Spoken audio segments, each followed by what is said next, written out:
Galates chapitre 2, je lis à partir du verset 11 au verset 14. Mais lorsque Céphas c'est l'autre nom de Pierre, en fait c'est son nom même, Pierre c'est le nom que Jésus lui a donné, vint à Antioche, je lui résistai en face. C'est l'apôtre Paul qui parle, parce que c'est lui qui écrit la lettre aux Galates, parce qu'il était répréhensible. En effet, avant l'arrivée de quelques personnes envoyées par Jacques, il mangeait avec les païens.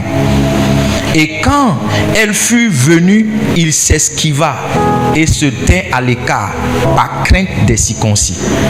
Avec lui, les autres juifs usaient aussi de dissimulation, en sorte que Barnabas même fut entraîné par leur hypocrisie. Verset 14. Voyant qu'il ne marchait pas droit selon la vérité de l'évangile, je dis à Céphas, en présence de tous, si toi qui es juif, tu vis à la manière des païens et non à la manière des juifs, pourquoi forces-tu les païens à judaïser? Je vais lui dire quelques mots rapidement, en 5 minutes si vous me le permettez, sur ce que j'appelais l'hypocrisie évangélique. S'il y a une chose qui est commune dans nos églises, et même au plus haut niveau de direction et de leadership, c'est l'hypocrisie. L'hypocrisie, le dictionnaire la définit comme le fait de déguiser son véritable caractère, d'exprimer des opinions, des sentiments qu'on n'a pas. L'hypocrisie, c'est le fait de déguiser son véritable caractère, d'exprimer des opinions et des sentiments qu'on n'a pas. S'il y a une chose que j'ai pu me rendre compte depuis que je suis pasteur, c'est la présence de l'hypocrisie. La même personne est deux personnes distinctes. Il y a ce qu'elle est à l'église et il y a ce qu'elle est au quartier. Il y a ce qu'elle est à l'église et il y a ce qu'elle est en famille. Quand la situation arrive que tu découvres ce que quelqu'un est réellement, tu te dis mais quel grand acteur. Parce qu'il n'y a que des acteurs qui peuvent jouer des rôles. Et un homme qui est hypocrite, c'est un homme qui joue un rôle. 5 choses qui vont vous aider à comprendre l'hypocrisie. Quelqu'un qui est hypocrite, c'est quelqu'un qui a une variation dans son comportement. Je l'ai appelé la variation comportementale. La variation comportementale. Une femme s'est confiée à son pasteur pour avouer toutes les faiblesses qu'elle a. Et un autre frère est venu voir le pasteur et dit, pasteur, je suis amoureux de cette soeur. Et le pasteur dit, qu'est-ce que tu lui trouves? Il dit, elle est super douce. Quand elle parle avec moi, j'ai l'impression que c'est une colombe qui me parle. Le pasteur dit, tu connais pas encore. Tu connais pas encore. Il y a ce qu'elle te montre, mais il y a ce qu'elle est en réalité. Donc il y a une variation dans son comportement selon la personne qui est en face d'elle. Il y a un changement dans ses habitudes et dans son caractère selon le lieu où la personne se trouve. Quelqu'un qui est hypocrite, il faut noter, c'est quelqu'un qui manifeste ce que j'appelle le déni. Le déni. Ça veut dire il a l'incapacité d'assumer son véritable lui. Ce qu'il est réellement là, il n'a pas la capacité de l'assumer. Ce qu'il est vraiment, il ne peut pas. Un homme qui est hypocrite, il se dénie lui-même. Il n'assume pas ce qu'il est. Quand il était un voleur, il dit aux gens qu'il était un banquier. Quand il était un escroc, il dit aux gens qu'il est ceci. Il n'accepte pas lui-même ce qu'il est. Et vous savez, vous ne pouvez pas être guéri de l'hypocrisie si vous n'acceptez pas ce que vous êtes au fond de vous. Vous devez arriver à un point et réaliser que vous êtes coléreux. Vous devez arriver à un point et réaliser que vous avez une faiblesse avec les femmes. Vous devez arriver à un point et réaliser qu'en réalité, vous avez du mal avec l'argent. Vous ne devez pas le nier. Vous ne devez pas tomber dans le déni. Troisième chose avec l'hypocrisie évangélique, c'est ce que j'appelais la prétention. Les gens qui sont hypocrites, ils prétendent ce qu'ils ne sont pas. Ils disent aux gens ce qu'ils ne sont pas en réalité. Ils mentent sur leur réelle identité. Alléluia. Ils exposent quelquefois ce qu'il est bon d'exposer sans montrer en réalité ce qu'ils sont. La quatrième chose, c'est ce que j'appelais la dissimulation. Quand quelqu'un est hypocrite, il cache les choses. Il fait comment? Il cache les choses. Quand une femme fait son make-up, elle cache les insuffisances qui sont sur son visage. Yes, le make-up, c'est une forme d'hypocrisie. une hypocrisie faciale. Alléluia. Ça permet à nos mamans et à nos soeurs de dissimuler certaines choses. De faire comment? De dissimuler certaines choses. C'est pourquoi, hier, je regardais une vidéo sur Internet. Un homme a pris, comment on appelle ça, un rasoir. Certainement qu'on a été les mêmes à voir la vidéo. Il a rasé sa barbe. Et au bout d'un moment, il a commencé à faire make-up. Quand il a fini son make-up, il ressemblait étrangement à une femme. Ça veut dire que si tu n'as pas vu le début de la vidéo, qu'on te dit c'est un garçon qui est là, tu ne peux pas croire. C'est ça l'hypocrisie. L'hypocrisie permet de dissimuler ce que tu es, permet de cacher ce que quelqu'un est. Et enfin, la dernière chose que je vais dire sur l'hypocrisie est un péché. L'apôtre Paul dit, il a dit à Pierre, tu es répréhensible. Quand on dit que quelqu'un est répréhensible, ça veut dire qu'on peut t'accuser de quelque chose. Ça veut dire qu'on peut t'incriminer de quelque chose. Vivre dans l'hypocrisie, c'est vivre dans le péché. Et beaucoup de personnes qui utilisent la sagesse, c'est la sagesse, la ruse de l'hypocrisie, en réalité vivent dans des mensonges, vivent dans des péchés. Qu'est-ce qui cause l'hypocrisie? 3 causes rapidement. La mauvaise foi. Quand quelqu'un est hypocrite, quelquefois, il est volontairement. Ça veut dire qu'il veut volontairement cacher ce qu'il est pour abuser des gens. Deuxième cause de l'hypocrisie, je ne suis pas en train de prêcher, hein, c'est la crainte des hommes. Pourquoi est-ce que quelquefois on est hypocrite? Parce qu'on a peur. Qu'est-ce que les gens vont dire de moi? Qu'est-ce que les gens vont penser de moi? Qu'est-ce que le pasteur va penser si j'avoue que? Qu'est-ce que mes soeurs vont penser si j'avoue? Dans le passage qu'on a lu tout à l'heure, la Bible dit que l'apôtre Pierre avait ce comportement-là. Pourquoi? Parce qu'il craignait les Juifs. Il dit que c'est par crainte des Juifs, verset 12. Verset 13, verset 12 ou verset 13, aidez-moi, verset 12. Il dit, et quand elle fut venue, il s'esquiva et se mit à l'écart, par crainte des circoncis. Souvent, on ne veut pas montrer qui on est parce qu'on a peur. On a peur du jugement. Une petite honte est mieux qu'une grande honte. Et les hommes disent que une faute avouée est comment? À moitié pardonnée. Quand de toi-même tu avoues ce que tu as fait, on te pardonne à moitié. Mais quand on finit par découvrir ce que tu es sans miséricorde, tu es sans compassion, on te juge sévèrement. Qu'est-ce qui fait que les gens tombent dans l'hypocrisie quelquefois? C'est le mimétisme ou l'imitation. Quand vous lisez le passage qu'on a lu tout à l'heure, la Bible dit que Barnabas, voyant qu'il ne marchait pas selon, c'est pas ça? Verset 14, verset 13. Avec qui les autres juifs usaient aussi de dissimulation, en sorte que Barnabas même fut entraîné par leur hypocrisie. Barnabas, il y a certaines personnes, nouvelles personnes qui sont venues dans cette église-là, parce qu'elles ont commencé à marcher avec des gens hypocrites, elles-mêmes sont devenues hypocrites. Tu vois un frère à l'église et tu estimes que le frère il est loin, il peut t'aider dans ta marche chrétienne. Mais quand vous sortez de l'église, le frère t'envoie dans un APF avec une commande biomastique. Une commande au maïs, une commande biomastique. Tu comprends ce que je veux dire, non? Il te fait boire le hublon. Il te fait boire le maïs avec les bulles. Tu vois? Et tu es assis avec lui en train de boire. Il te dit non, t'inquiète pas. Et puis il te dit que non, même celui qui a dirigé le culte là même, c'est un père. C'est le père spirituel dans la bière. Tu vois? Et toi qui étais venu à l'église parce que tu voulais améliorer ta vie, tu vois, tu commences à vivre comme eux. Quand tu viens à l'église, tu as une démarche. Quand tu rentres dans l'église, tu as une démarche, tu vois. Mais quand tu sors, tu as une autre démarche. Il y avait un frère et une soeur qui sortaient ensemble. Et quand ils viennent à l'église, le frère entre avant la soeur ou bien la soeur entre avant le frère.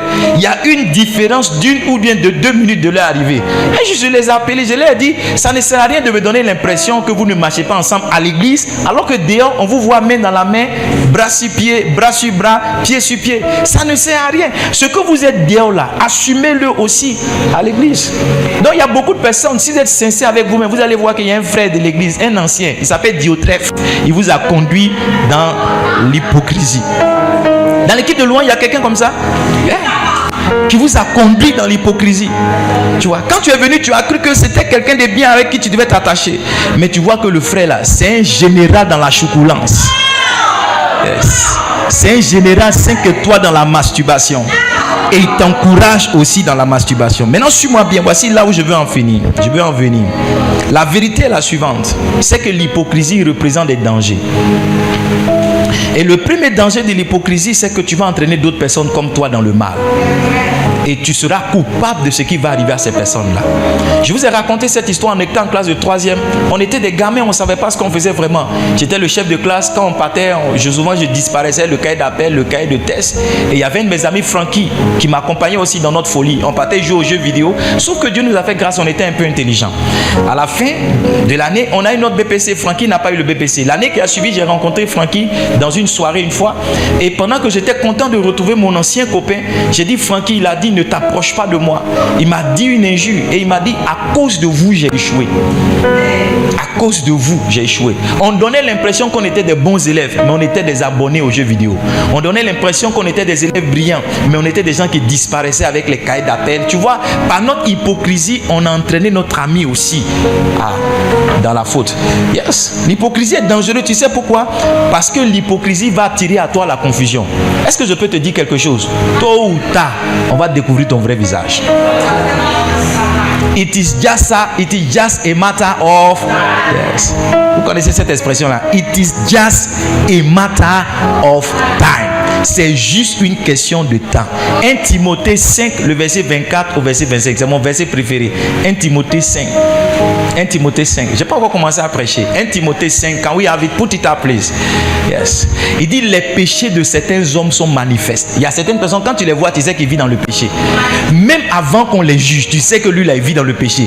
Tandis que chez d'autres, lis avec moi à la fin, il ne se découvre que dans la suite. C'est avec le temps que tu découvres que c'est là. C'est la petite soeur de Mami Wata. C'est avec le temps que tu découvres que lui là, c'est le petit frère de ceci. Tôt ou tard, on va t'attraper.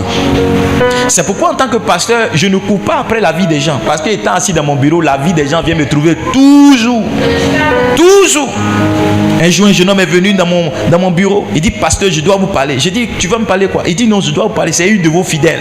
Je sors à elle. J'ai dit, ah bon? Il dit, je sors à elle. Oui, on sort ensemble. Mais elle veut me laisser. Il dit, pasteur, priez pour elle. J'ai dit, pourquoi? Il dit, elle se masturbe. J'ai dit, ah bon? Il dit, oui. Je suis couché elle dans le lit comme ça, puis elle se masturbe. Elle se masturbe tous les jours de 20h à 22h. Je n'ai rien demandé au frère. Je n'ai pas prié pour la soeur. Le frère est venu me voir et je lui posais des questions et il déroulait le... Tu es en train de sortir avec quelqu'un. Le Saint-Esprit va l'amener dans mon bureau pour me donner ton vrai dossier sans que je ne demande quoi que ce soit. Yes. Il y avait un frère dans cette église. Lui, il a disparu juste après ça. Parce que la dame avec qui il partageait sa vie est venue dans mon bureau une fois. Elle dit, pasteur, lui là, tu es en train de faire de lui un pasteur, mais laisse-moi te parler de lui. J'ai dit, parle-moi. Elle dit, il a têté mon fils hier. Il a fendu son front. J'ai dit, à cause de quoi? Elle dit, mon fils est sorti, il est rentré un peu tard. Donc il a têté. Yes. Il y a des gens ici, les gens à qui vous devez dire, viennent m'encaisser votre crédit. Et je paye. Les gens pour qui j'ai payé crédit, c'est beaucoup. Il y a un de mes fils là, 2 jours, on ne le voit pas parce qu'il y a un crédit qui est sur lui. Ils m'ont appelé pour dire, pasteur, ton fils là, il a pris notre argent, il a disparu. J'ai dit, qu'est-ce que je dois faire? Il dit, oui, pasteur, on t'appelle pour ça. Pour ça, aide-nous. Il ne vient plus à l'église. Pourquoi? Parce que quand il venait, il avait bonjour papa, bonjour daddy, bonjour papa, bonjour daddy, bonjour papa, bonjour daddy, bonjour papa. Tu vois, il y a ce qu'il me donnait, mais il y a ce qu'il est réellement. Je n'ai pas prié. Un jour, on m'a simplement... Si tu vis dans l'hypocrisie, aide-moi à dire à quelqu'un, it is just a matter of... Yes. La Bible dit en Proverbe chapitre 12 verset 9, je finis avec ça. Mieux vaut être dans une condition humble et avoir un serviteur que de se faire le glorieux et manquer de pain. Ce que tu n'es pas, tu n'es pas. Ce que tu n'as pas, tu n'as pas. Ce qui est une faiblesse pour toi est une faiblesse pour toi.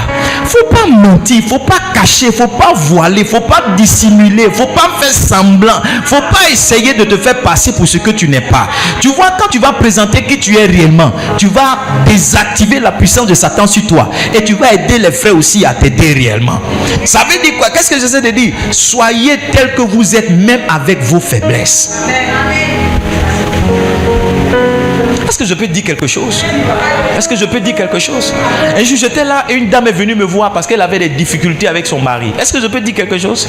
Elle avait des difficultés avec son mari. Elle est venue avec sa valise parce qu'elle quittait la maison. Elle m'attendait toute la journée. Quand je suis venu, j'ai parlé avec elle. Elle est retournée à la maison, les choses sont rentrées dans l'ordre. J'ai prié avec elle, elle est retournée à la maison, les choses sont rentrées dans l'ordre. Et on était quelque part en couple de pasteurs.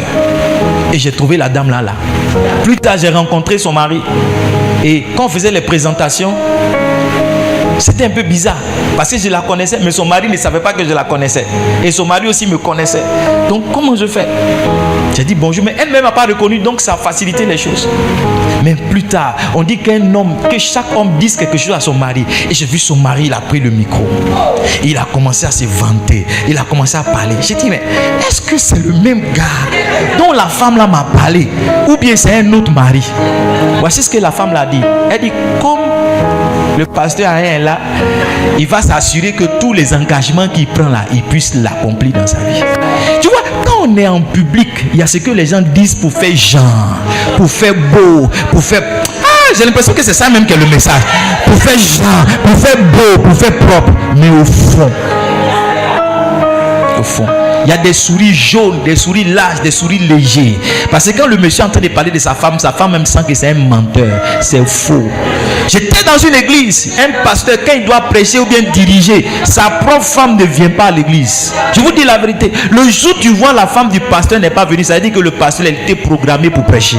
Parce que sa femme dit c'est un hypocrite. Il dit les choses à la chair qu'il ne fait pas. Il déclare des choses qu'il n'accomplit pas. Il donne l'impression qu'elle est devant les gens. Parce que ce que je dis, ça ne concerne pas seulement que les fidèles, ça concerne aussi les pasteurs. Il y a ce que tu dis quand les gens sont là. Tu appelles ta femme d'une certaine manière, tu appelles tes enfants d'une certaine manière parce que les gens sont là. Mais quand vous êtes ensemble, tu dis maudit là, dégagez ici, maudit là. Tu insultes les gens. Soyez ce que vous êtes avec vos faiblesses. Parce que si un homme vous aime vraiment, il va vous aimer avec votre faiblesse. Si quelqu'un vous apprécie, il va vous apprécier avec votre faiblesse. Demandez de l'aide à Dieu. Si vous êtes un hypocrite, demandez de l'aide à Dieu. Que Dieu vous aide à corriger ce que vous êtes dans le secret. Va devant la face de Dieu, dis Seigneur, j'ai encore la colère dans mon cœur. Va devant le Seigneur, dis Seigneur, l'argent a encore une faiblesse pour moi. Va devant Dieu et va dire non, j'ai encore une faiblesse pour les femmes, j'ai encore une faiblesse pour les hommes. Va, Dieu va t'aider. Ne te viens pas, non. Quand on parle en langue, ta langue dépasse tout le monde. Quand on prie, ta prière dépasse tout le monde. Alors que tu es encore dans la pornographie, dans la masturbation, dans la choucoulance. Marche droit selon la parole. Paul a dit à Pierre, j'ai vu que tu ne marchais pas droit selon la parole. Fais ce que la Bible te demande de faire. Tu vas sortir.